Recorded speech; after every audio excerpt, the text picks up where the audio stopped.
like to make a call, please hang up and try. All right, today's video will be around essentially implementing security controls for small businesses.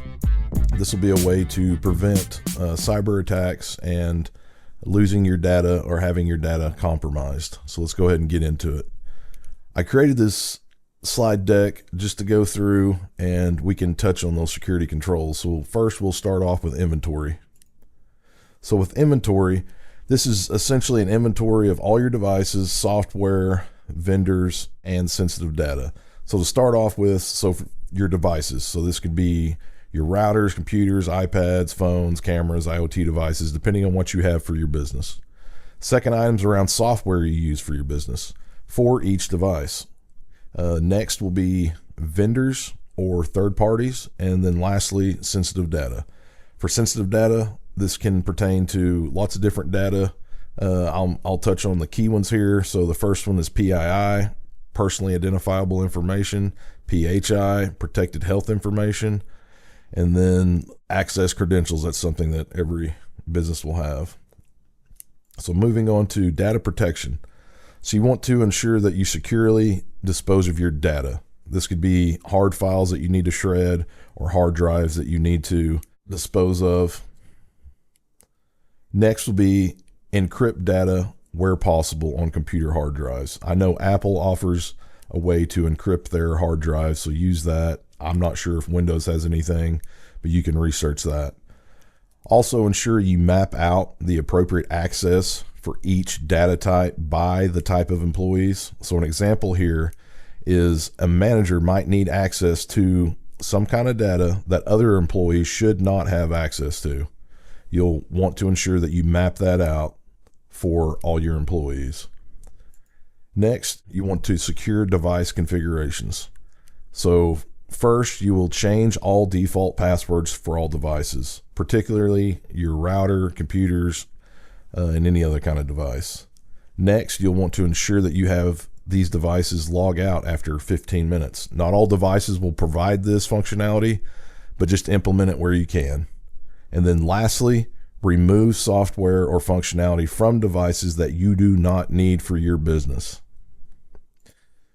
Next, going over accounts and access, make sure that you use a separate 16-character password with complexity of numbers, uppercase letters, lowercase letters, and special characters for each device and/or connection. An example of this will be Wi-Fi and computers. Also, to keep track of all those credentials, you can use a password vault such as LastPass, KeePass, or Bitwarden. Next, you'll require multi-factor / two-factor authentication where you can. Not all devices are going to provide that functionality. Next, you'll disable accounts that you do not use or need. And then lastly, make sure that you have a unique account for each user or third party for each device they need access to.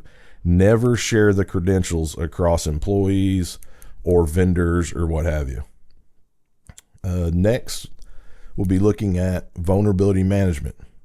I'm going to make this simple. There's a lot to vulnerability management, but for a small business, just ensure that you regularly update / patch all devices on a periodic frequency. This can be weekly.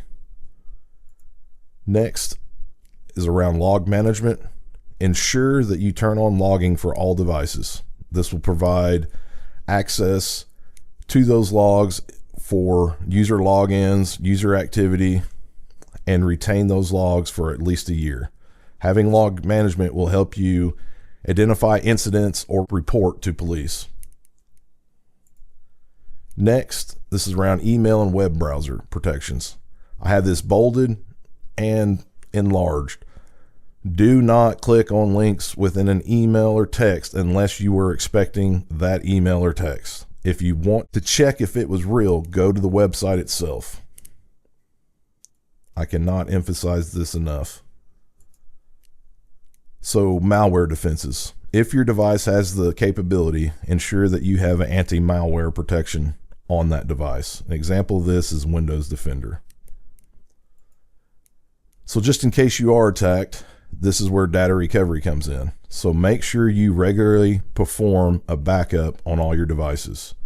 Also, test those backups to ensure that you can recover from them.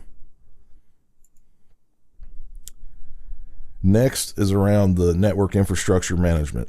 Ensure your router has a firewall enabled and you are blocking all incoming traffic / ports. If you need ports open for your business, I would suggest that you use port forwarding and open up only the port that you need for only that device that needs it. And then lastly, this is security awareness and skills training.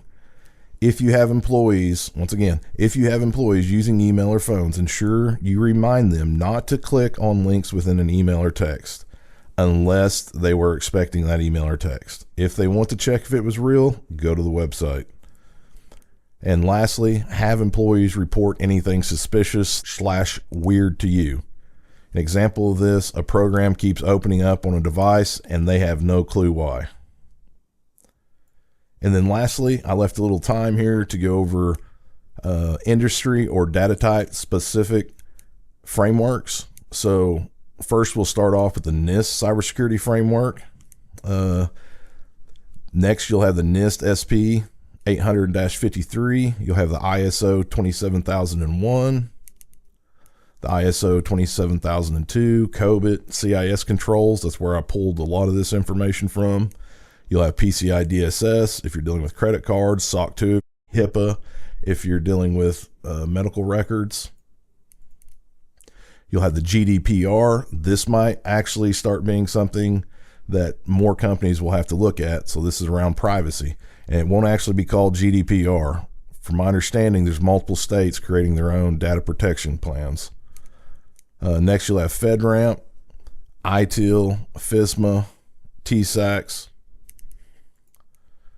CSA, SABA-SA, OWASP, and then the Cybersecurity Maturity Model certification. This is for compliance and defense contractors. So this was just a brief overview of what security controls you need in place for your small business. Thank you.